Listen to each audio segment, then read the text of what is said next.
on the factory floor now. This is where the big paper sacks full of tea arrive when they come to the factory. And there's loads of things happening around us, Keith. So could you take us through some of the things that happen in here?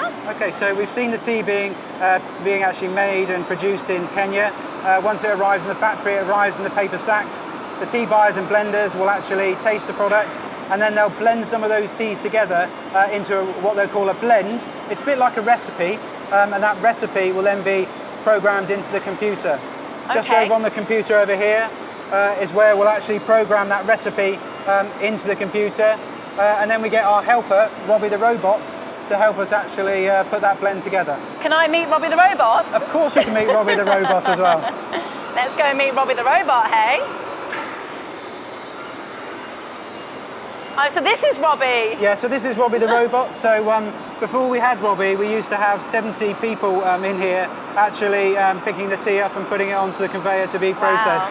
Wow. But we've used Robbie now. We have Robbie the Robot here, who's what he will do is we put a pallet of tea on the tracks, and on the blend there's a number of pallets that go around the tracks, and Robbie will pick up one of the paper sacks and then he'll put it onto the conveyor to go into the first drum so it can start to be blended. So how does it pick up the sack? I can see it kind of lifting it up, but how does it grip the sack? So Robbie has is basically a big suction cup. That suction cup sticks onto the sack, and then he's able to pick the tea up and then drop it onto the conveyor as well. And it means he can do it a lot quicker than we can as humans as well.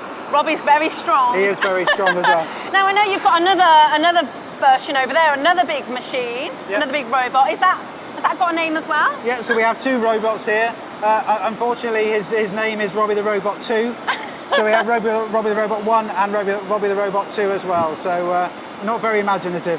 And both of them are working all the time and lifting the sacks? Yeah, they're working all the time to lift the sacks when we're actually blending the tea to go through to be blended into tea bags. Okay, so where is Robbie popping the sacks when he lifts one off and puts one down? So what Robbie's doing is he'll pick up the sacks, he'll put the sack onto a conveyor, and what that conveyor will then do is that conveyor will take the sack all the way up to the first blending drum, which you can see just over here as well. Fantastic, so it's taking it right up to the top. Yeah, and in that first blending drum, what that does is it just removes the paper sack from the tea, and it allows us to certainly make sure that the tea's ready to go into the blending process as well.